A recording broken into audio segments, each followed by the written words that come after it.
to Tales from Africa with our Auntie Angela. Come on, kids, it's story time. Once upon a time, in the small Igbo village of Ogidi, there lived a humble fisherman named Chinedu. Chinedu was well known for his bravery and kind heart.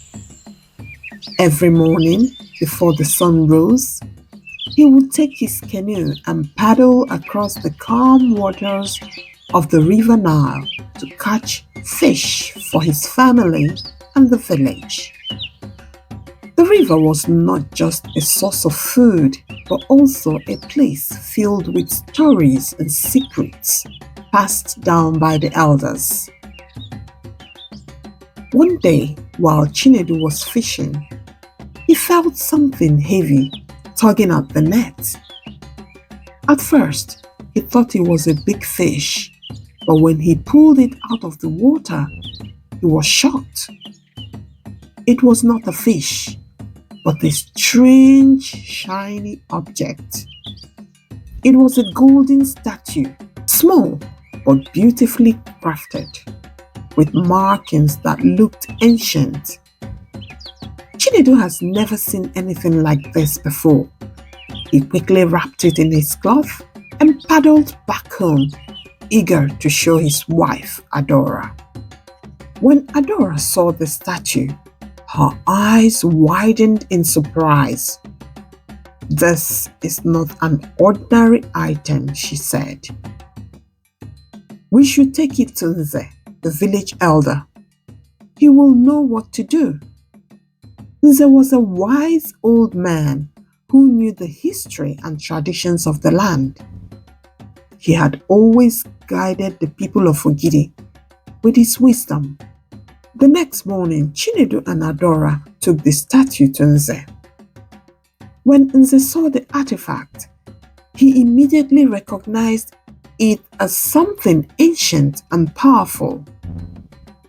"This is not just a piece of gold," he said, his voice trembling. "It is an artifact from our ancestors. It holds stories from hundreds of years ago and maybe a curse or blessing." The news of the discovery spread quickly through the village.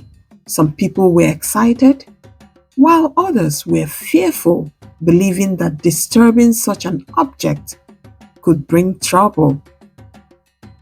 Before long, word of the golden statue reached the nearby city. Soon, archaeologists, treasure hunters, and government officials arrived at Ogidi.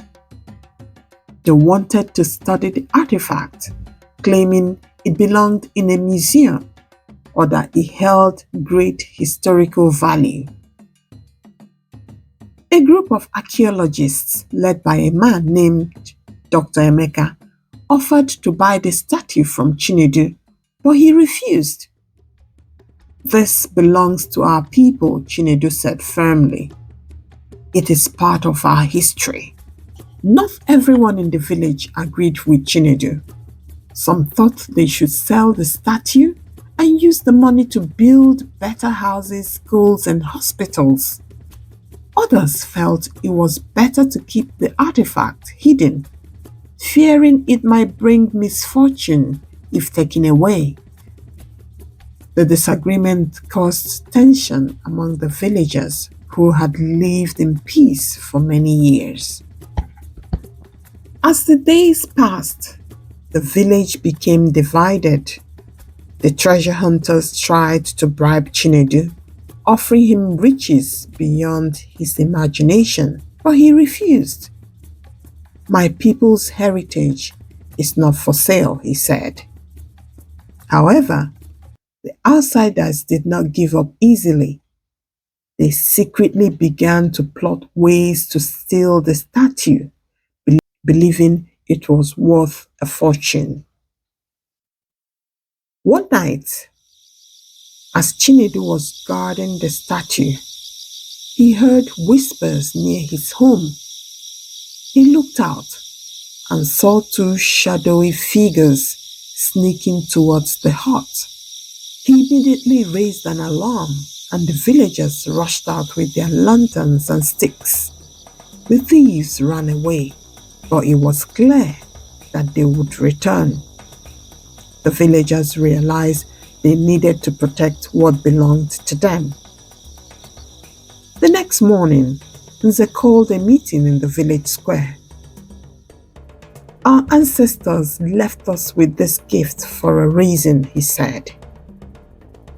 We must protect it and decide its fate together as a community. We cannot let greed tear us apart. After much discussion, the villagers decided to hide the statue in a secret cave known only to a few trusted elders. They agreed to keep it safe and only reveal its location if it was in the best interest of the community. Dr. Emeka, realizing that the villagers would never willingly part with the artifact, decided to respect their wishes. He offered to help them learn more about the statue's origins without taking it away. Chinedu, Adora, and Nze agreed, and soon the archaeologists worked hand in hand with the villagers, teaching them the history behind the artifact and how it connected to their culture. In the end, the villagers learned that the golden statue was a symbol of unity from a time when different clans came together to form a community. The conflict brought the people of Ogidi closer, reminding them of the importance of their heritage and traditions. Chinedu remained a hero, not because he found the artifact, but because he chose to protect the legacy of his people over wealth. And so, the golden statue remained in the village, a silent witness to the unity and wisdom of the people of Ogidi. The Nile continued to flow, carrying with it the echoes of history, stories of bravery, and the enduring spirit of a community that stood together in the face of greed and division. And that's the end of our story. 5 key lessons from the story. 1. Cultural heritage is priceless. This story teaches that our history and traditions are more valuable than money. Chinedu understood that the golden statue was part of his community's legacy and refused to sell it, showing that preserving culture is more important than personal gain. 2. Unity is strength. The villagers of Ogidi faced pressure from outsiders and internal disagreements, but they came together to protect what belonged to them. The story highlights that working together as a community can help overcome challenges and keep peace. 3. Greed can lead to conflict.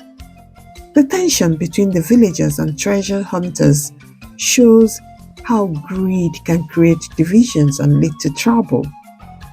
Those who sought the statue for selfish reasons only caused strife, while those who acted out of respect for their heritage found a peaceful solution. 4. Wisdom of elders should be respected.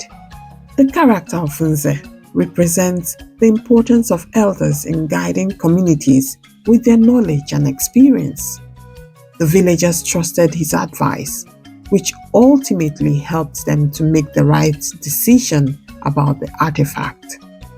And finally, protecting one's legacy is a shared responsibility. The story teaches that everyone in the community has a role in safeguarding their heritage. And that's it on Tales from Africa with me, Ijele. I'll see you again soon.